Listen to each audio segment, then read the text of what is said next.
quem chega sempre uma hora ganha. Essa frase não é nova, mas ela foi muito bem colocada pelo presidente do Fortaleza, Marcelo Paz, no gramado ainda depois da derrota para a LDU na final da Copa Sul-Americana.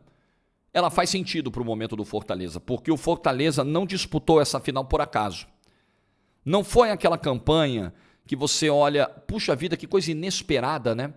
Esse time meio que aos trancos e barrancos, no acaso, naquelas coisas que só o mata-mata pode explicar, chegou lá. Ninguém sabe como chegou.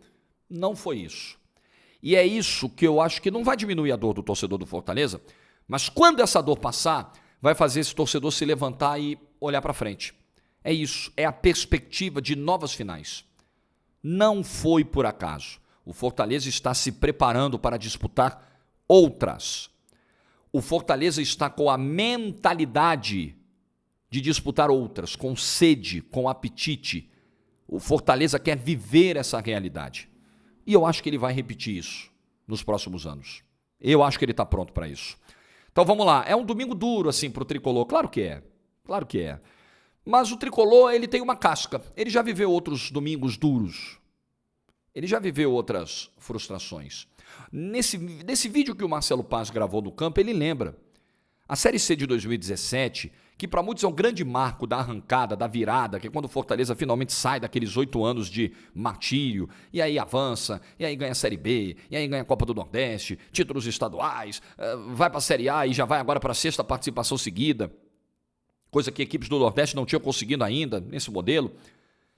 Ali começa um vice-campeonato, né? Ali, aquela arrancada, no final tem uma frustração. Tem o acesso nas quartas contra o Tupi, eu estava lá, narrei, contei aquilo. Tem a classificação contra o Sampaio na semifinal, mas perde o título para o CSA. Ficou um gosto amargo, porque ali existia o seguinte sentimento, pô, o Fortaleza merecia, né? Pelo que o Fortaleza fez, o Fortaleza merecia o título, e não tirando o merecimento do CSA. Uma coisa não anula a outra, porque não dá para ter 2 campeões, infelizmente, também merecia. Mas mesmo aquele gosto amargo não tirou o Fortaleza do seu rumo, do seu caminho, do seu objetivo, da sua trilha para coisas maiores. E eu acho que é exatamente o momento que o Fortaleza está vivendo agora. Tem essa semelhança. Óbvio que agora não é mais uma Série C, é uma outra realidade.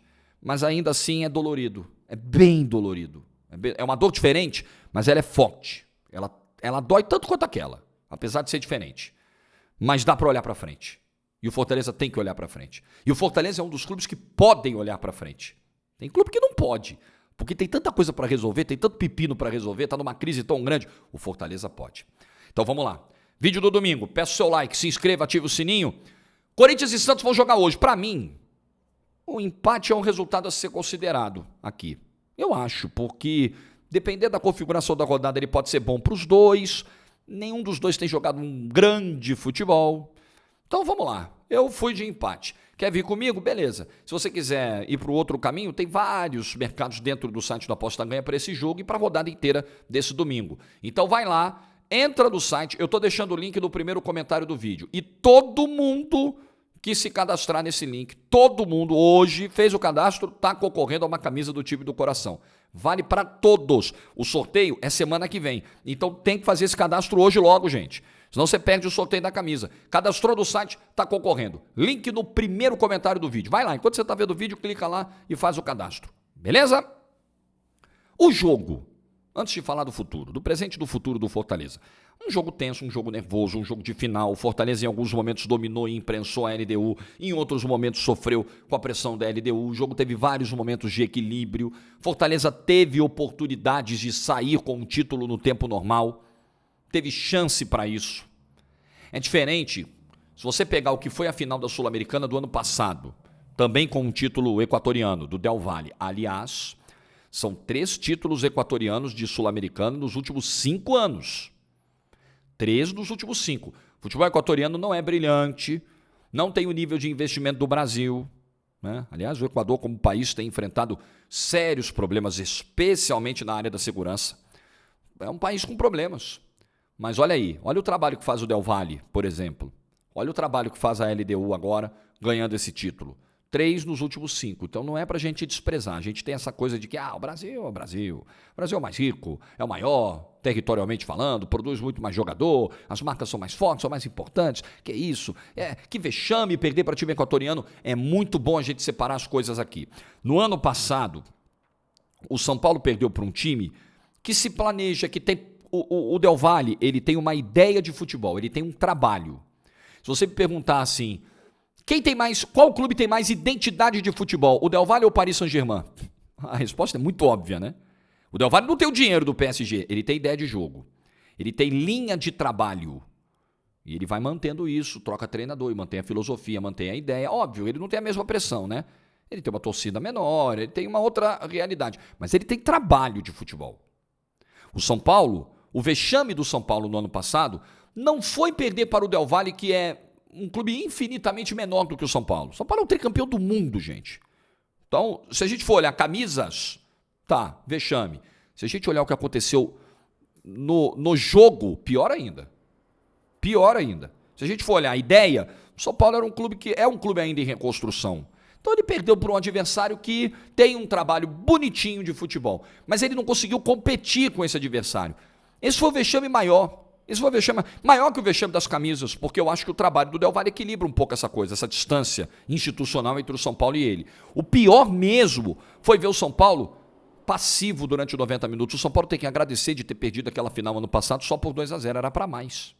Era para mais, lá no Mário Kempis, era para mais. Foi um banho, foi um vareio de bola do Del Valle. Ontem não foi. Ontem o Fortaleza não foi humilhado pela LDU. O Fortaleza não sai cabisbaixo. O Fortaleza não amarelou para a LDU. O Fortaleza não tremeu para a LDU. Nossa, deu pane, o time não conseguiu jogar, saiu pequeno da final. Pelo contrário. Em várias ocasiões o Fortaleza botou a LDU no terror. E a LDU também conseguiu, em vários momentos, incomodar muito o sistema defensivo do Fortaleza. Então foi uma final de muita briga, batalha. Foi uma bela final nesse aspecto. É o tipo daquela final que não é tão bem jogada, talvez, não é tão plasticamente interessante, mas é aquela luta de dois times que têm um comportamento à altura do que aquele jogo representa. Dois times que querem ganhar a final e que estão prontos para ganhar a final. E é aquela final, detalhezinho. Quantas vezes a gente viu isso no futebol? E é o lado cruel do futebol. Um mínimo erro, um mínimo detalhe que te tira um título, que faz uma campanha tão linda como a do Fortaleza, tirando o Libertad, tirando o América, tirando o Corinthians, uma campanha tão sólida, tão grande, o primeiro lugar na primeira fase, ganhando praticamente todos os jogos na primeira fase, campanha sólida. Um detalhe você perde o título, né? Detalhe da batida, por exemplo, ontem do Pedro Augusto. E é engraçado, né, porque o Pedro Augusto foi um cara que entrou no decorrer do jogo, então...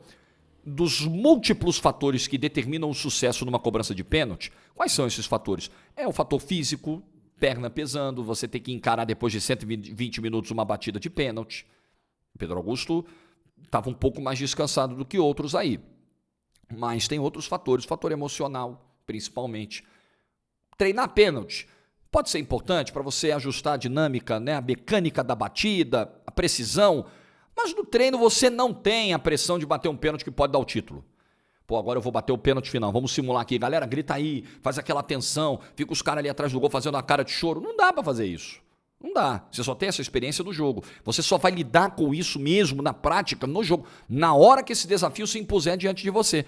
E foi o que aconteceu ontem, é o que acontece em qualquer disputa de pênaltis. Então tem o fator emocional, tem o estudo do goleiro, claro. Isso tem que ser feito, como o goleiro estuda os batedores. Mas assim, tá muito longe para mim de ser apenas sorte. Também tem. Também acontece. Um escorregão, uma questão climática, enfim, claro. Feeling do goleiro. O goleiro, caramba, aquele cara ali, ele costuma bater no canto direito, mas não sei, eu tô sentindo que ele vai bater do outro lado. Pum, pulei pro outro lado, peguei. É tanta coisa numa disputa de pênalti. Se a gente for analisar assim a fundo o que é uma disputa de pênalti, os fatores, as múltiplas possibilidades de uma disputa de pênalti, de fatores que podem interferir naquilo. Nossa, dá um vídeo de meia hora falando sobre isso. É muito mais. É loteria, sorte, é cagada. Porra, é muito mais, gente, muito mais. E nesse detalhezinho o Fortaleza perdeu o título. Não dá pra crucificar ninguém. Não dá. O que dá é para aplaudir. Eu não gosto de glamorizar a derrota, vocês sabem disso. Eu tenho muita resistência com isso. Eu tenho me questionado aqui. Eu tenho feito vídeo aqui no canal dizendo o seguinte, pô, tem time aí que perde, é eliminado, a torcida vai para o aeroporto para passar apoio para as outras competições. Eu fico dividido, eu não sei se a gente tem que fazer isso ou não, eu não sei se isso faz os caras se acomodarem ou não, mas o caso do Fortaleza é diferente. Esse clube chegou pela primeira vez um nordestino numa final de Sul-Americana. No antigo molde lá, teve o CSA contra o Tadieres, quando era Copa Comebol e tal. Mas nesse século, com esse futebol cada vez mais caro, com a competição tendo esse nome, tendo esse formato, assim, isso nunca tinha acontecido. Isso é enorme. O Fortaleza é um clube muito bem tocado, muito bem gerido, muito bem administrado, tem ideia, tem trabalho, mas ele tem uma receita menor do que vários clubes do Brasil. Bem menor. E olha onde o Fortaleza chegou. O São Paulo não chegou esse ano. O Corinthians, com uma receita muito maior que a do Fortaleza, uma torcida infinitamente maior que a do Fortaleza, também não chegou. E foi eliminado por ele. E foi merecidamente eliminado pelo Fortaleza. E eu diria até quase que facilmente eliminado pelo Fortaleza. Tá, com alguma dose de exagero, mas vocês me permitem a licença aqui. Fortaleza chegou e óbvio que...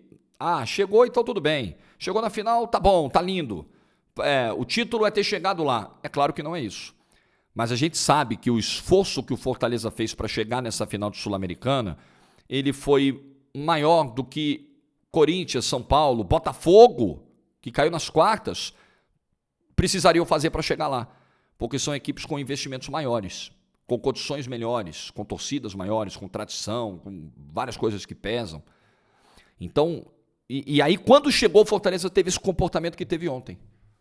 Digno de uma final. Digno de um clube que sabe o que quer, que tem um norte, que tem uma ideia de trabalho, que quer ganhar título, que não quer ser coadjuvante, que não chegou ali a história que brincam muito, o elefante em cima da árvore, ninguém sabe como chegou, mas sabe que vai cair de lá. Eu não acho que o Fortaleza vai cair de lá. Eu acho que o Fortaleza vai continuar brigando por títulos. Pelos títulos que são possíveis dentro da realidade dele, sem dar um passo maior do que a perna. O Fortaleza não vai sonhar, perdemos a Sul-Americana, agora a gente tem que ser campeão do mundo para suplantar essa dor de perder a Sul-Americana. Não, ele vai tentar a Sul-Americana de novo. E se demorar 1 ano, 2, 3 anos, ele vai continuar tentando. Quando ele ganhar a Sul-Americana, seja o tempo que for, ele vai começar a pensar talvez num título de Libertadores. Ele vai tentar pensar ali numa Copa do Brasil, porque ganhar um campeonato brasileiro é muito complicado. Numa Copa do Brasil, e vai seguir, indo para o 6º ano, um nordestino, 6 anos seguidos, edições de Série A seguidas, nesses moldes, é algo histórico também, e o Fortaleza está prestes a alcançar, ele vai seguir. O torcedor do Fortaleza hoje está doendo, está duro, está triste, está um domingo brabo, principalmente para quem está voltando 5.000 quilômetros do Uruguai até Fortaleza, vai ser uma volta duríssima, terrível, claro que vai. Mas o torcedor do Fortaleza, ele sabe que, beleza, a dor vai passar e o trabalho vai continuar. Existe um trabalho. E eu quero dar aqui os parabéns mesmo por essa temporada que já é histórica e que não acabou, porque o Fortaleza tem uma briga por G6. Pensar numa pré-Libertadores, pelo menos, por que não? Por que não? Se não pintar uma Libertadores, uma nova caminhada na Sul-Americana e pensar na melhor colocação possível dentro do Campeonato Brasileiro, porque quanto mais bem colocado, maior é a premiação que você recebe via CBF, via Campeonato Brasileiro. Então o restante do ano para o Fortaleza é muito importante, esse 1 mês e pouquinho aí pela frente, muito importante. E o torcedor vai abraçar o time. E independentemente do que acontecer, a gente já tem que dar os parabéns aqui, a Marcelo Passo principalmente, o grande artífice disso aqui, né?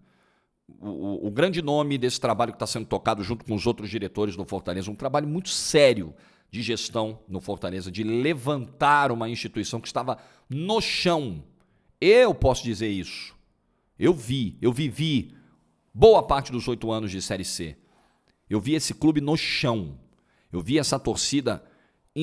Eu vi essa instituição largada, eu vi essa instituição ser abraçada pelo Marcelo Paz e pelos dirigentes que ali fizeram aquele trabalho. Eu vi o torcedor chegar no ápice do estresse, do desgaste emocional com esse time, da frustração.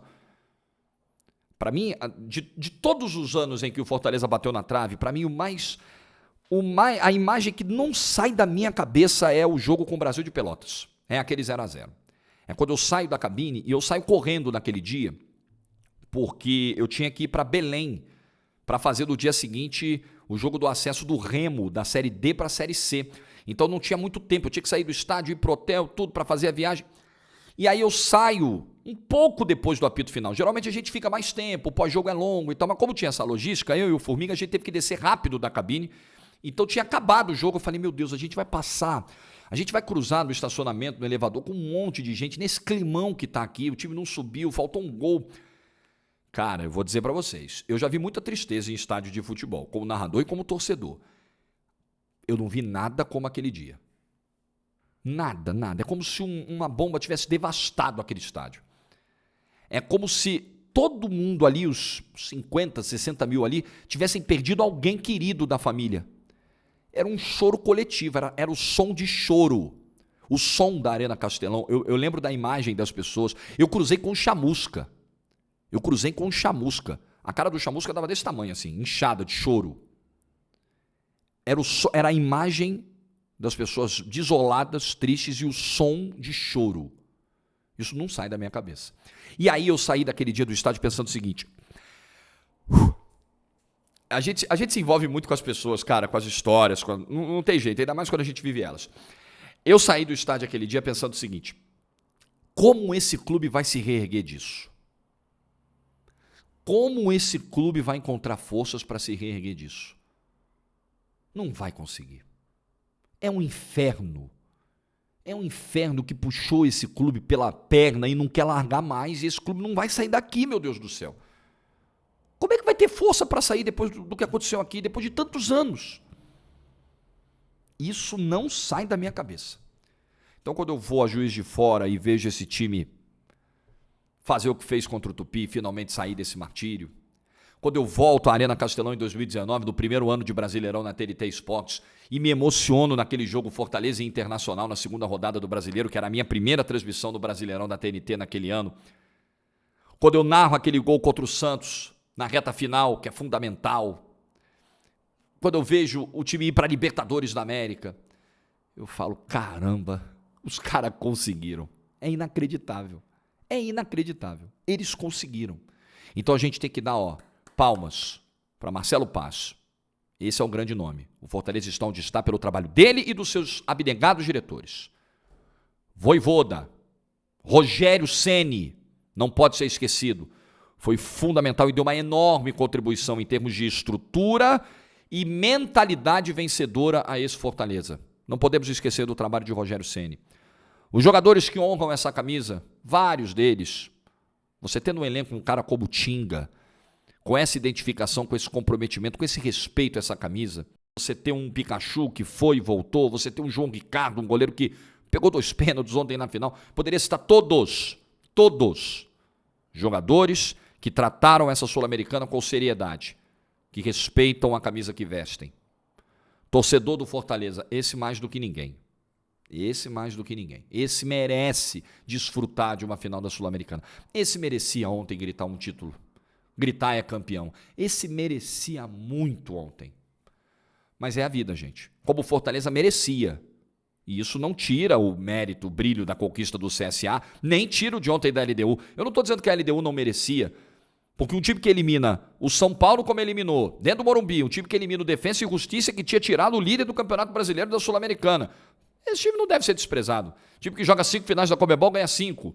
Esse time não deve ser desprezado de jeito nenhum. Ele mereceu também. Mas, o Fortaleza merecia. Futebol é cruel. Só pode ter um campeão. Chega numa final com 2 times. Os 2 trabalharam bem, os 2 mereceram, os 2... Mas só pode ganhar um. É a vida. Não deu para o Fortaleza. Mas vai dar. Não deu para o Fortaleza em 2023. Mas vai dar em algum momento. Porque o Fortaleza não chegou nessa final como obra do acaso. O Fortaleza está preparado para ser campeão de algo ainda maior do que ele já conquistou. Acredite nisso, torcedor do Fortaleza. Isso não é conto de fadas, isso não é discurso vazio, motivacional, isso é discurso ancorado na realidade. É o Fortaleza, é o trabalho feito pelas pessoas que estão lá que me levam a crer nisso. E que acho que deve fazer você, torcedor tricolor, crer nisso também. Volte para casa, com a cabeça erguida, lote o Castelão na reta final do Brasileiro, tem um G6 para buscar e aplaudam esses caras. Isso não é glamorizar a derrota, não. Isso é valorizar gente com mentalidade vencedora. Fortaleza não foi campeão, mas ele jogou essa final com o espírito de campeão. E isso merece ser reconhecido. Um bom domingo para todos, para o torcedor do Fortaleza, na medida do possível. Uma boa semana, sigamos em frente, like no vídeo se você ficou até o final. Juízo e tchau.